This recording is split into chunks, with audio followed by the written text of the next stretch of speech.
So we're diving into the vaginal microbiome today and its often overlooked role in fertility. So from hidden infections like bacterial vaginosis, Ureaplasma that can go unnoticed, to the connection between your gut microbiome and reproductive health, we're unpacking the critical factors that could be affecting your chances of conception, whether you're trying to get pregnant naturally or preparing for IVF. Especially before your transfer, you have got to consider the vaginal microbiome. Understanding and optimizing your vaginal microbiome is key. Let's go. I'm Sarah Clark, founder of Fab Fertile. For over a decade, my team and I have helped hundreds of couples improve their chances of pregnancy success, whether naturally or through IVF. We specialize in supporting those with low AMH, high FSH, diminished ovarian reserve, premature ovarian insufficiency, recurrent pregnancy loss through functional lab testing and personalized fertility strategies. We're digging into the vaginal microbiome and what this means for fertility. This episode is for you if you are struggling with fertility and you suspect hidden infections or imbalances in your vaginal microbiome. You're preparing for IVF and you want to improve your chances by optimizing your vaginal and gut microbiome.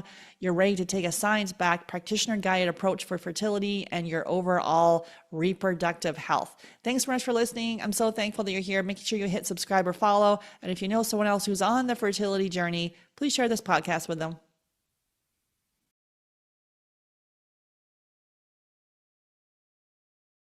Okay, so let's get into the episode. So we're talking about the vaginal microbiome.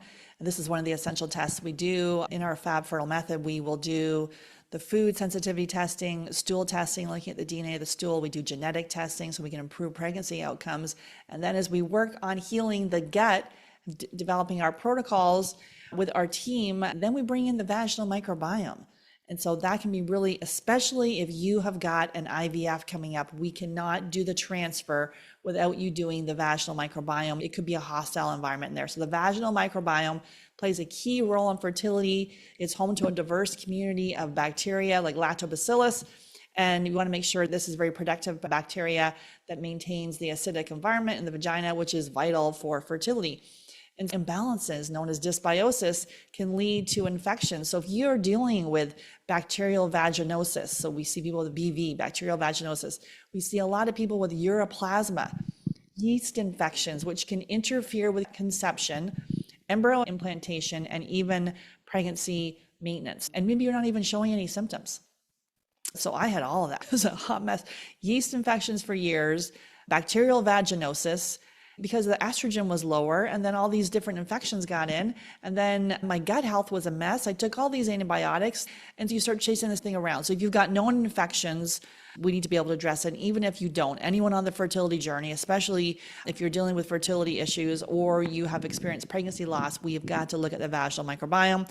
And so infections like BV or Ureaplasma can cause inflammation, negatively impacting your egg quality, sperm motility, and the immune environment in your reproductive system. You don't want to ignore this stuff. Infections and inflammation in the vaginal and the reproductive tract can lead to complications like pregnancy loss, preterm birth, and failed IVF cycles. And studies show that untreated BV and Ureaplasma, and we see this all the time. So it's not about any judgment. We've got to test, don't guess, dig deeper, take your health in your own hands. This can impact your uterine lining, making it harder for an embryo to implant. It disrupts the environment for the sperm, reducing motility and fertilization success. It can be linked with miscarriage, is also linked to infections like chronic inflammation, oxidative stress, which can damage both sperm and egg DNA. And so, like we just talked about, the gut microbiome and the vaginal microbiome are connected. So imbalances in one can impact the other.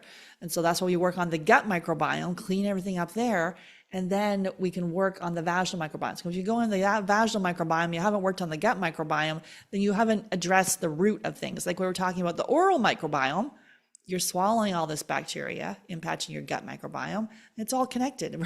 We're in one big connected system here, and we can't just address one little thing in a silo and forget the other thing. Dysbiosis in the gut microbiome can lead to increased gut permeability, which can spread inflammation throughout the body into the vaginal microbiome, making it less fertile friendly. So improving your gut health through testing, anti-inflammatory diets, doing that elimination diet. Again, send me the message, hello@fabfertile.ca, subject line 10-day. I'll give you that elimination diet so you can start it. No messing around, just start that, take out the top allergens, do it with your partner. You want to do testing, you want to work on resetting your nervous system so you can improve your actual chances of pregnancy success. Then send me a message, we can also work together. But in the meantime, just do the diet piece. And so working on the diet, the probiotics has been shown to help restore balance in the vaginal microbiome and supporting overall reproductive health. And so it's a good step for you to look at. And this is another thing. So we see infections being passed back and forth between partners.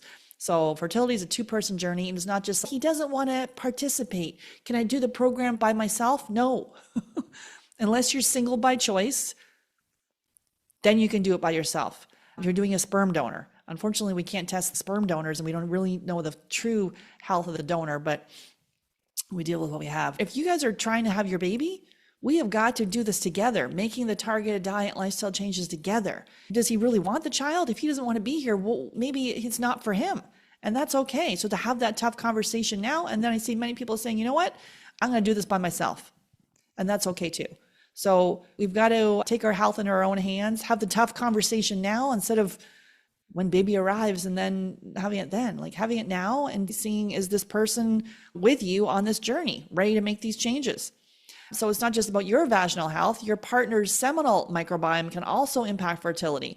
So we also do the seminal microbiome. Again, we don't do all these tests up front. We see indications that something is off. We can then dig deeper. So research suggests that the oral and genital microbiomes can influence the sperm's ability to swim and fertilize the eggs. So if you've got those infections like Ureaplasma or chlamydia, that can be transmitted between partners, negatively impacting both.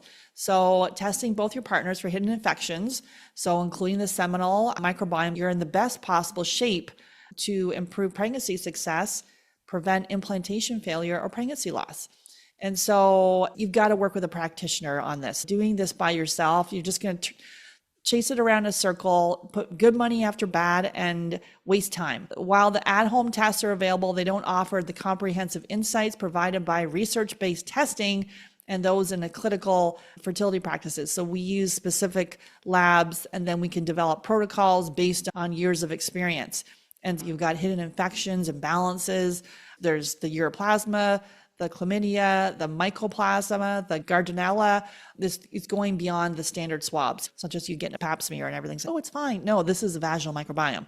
So there's protocols then to be able to address what's happening and help improve your vaginal microbiome.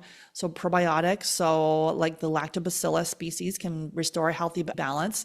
Sometimes we do need to use antibiotics or antimicrobials for infections like Ureaplasma. You might need to go to your doctor and get that addressed. And the gut microbiome testing. So we need to look at that. And so obviously working with a specialist that understands fertility. Do not be going out and doing some of these tests with a general functional medicine practitioner. You're just going to spend a lot of money on testing. And for someone who doesn't actually understand the intricacies of fertility, you're just going to waste money. And so the vaginal microbiome is critical and it's often overlooked. You've got to look at those infections, understand the gut-vaginal axis, looking at the seminal microbiome for your partner as well. I've done a deeper dive into the vaginal microbiome, so you can listen to that episode as well, especially before you go and do an IVF transfer. Sometimes people just want to have the embryos ready and then decide when they want to do a transfer, and then we start working on our health. Or maybe you're thinking of doing retrieval. So if you're thinking on doing IVF, we need to work on our health before that. Or if you've got the embryos ready for you before you transfer, you again want to work on the health of you so the host is in the best possible shape to improve this working. So knowledge is power, right? There's a reason why these things aren't working, and we start to be able to dig into the data, understanding your biomarkers, you looking at the testing, having someone guide you along the way, having someone help reset your nervous system, because this might get you all excited, being like, oh my goodness, what have we got to do here? So we need to be doing this in a calm manner, trusting the process. If you're feeling impatient or you feel like you've been told that your AMH is so low and your fertility is falling off a cliff, the fertility clinic only has certain things in their arsenal to help you, which is medication. Maybe they're suggesting a surgery. But the targeted diet and lifestyle changes are going to either help you get pregnant naturally, because the majority of us can get pregnant naturally, or if you do need to go to IVF, you're going to improve the chances of that working. So if you wanted to get my eyes on your specific situation so we can improve the chances of pregnancy success, send me a message at hello@fabfertile.ca, subject line fertile, and we can come up with a plan for you. Take care.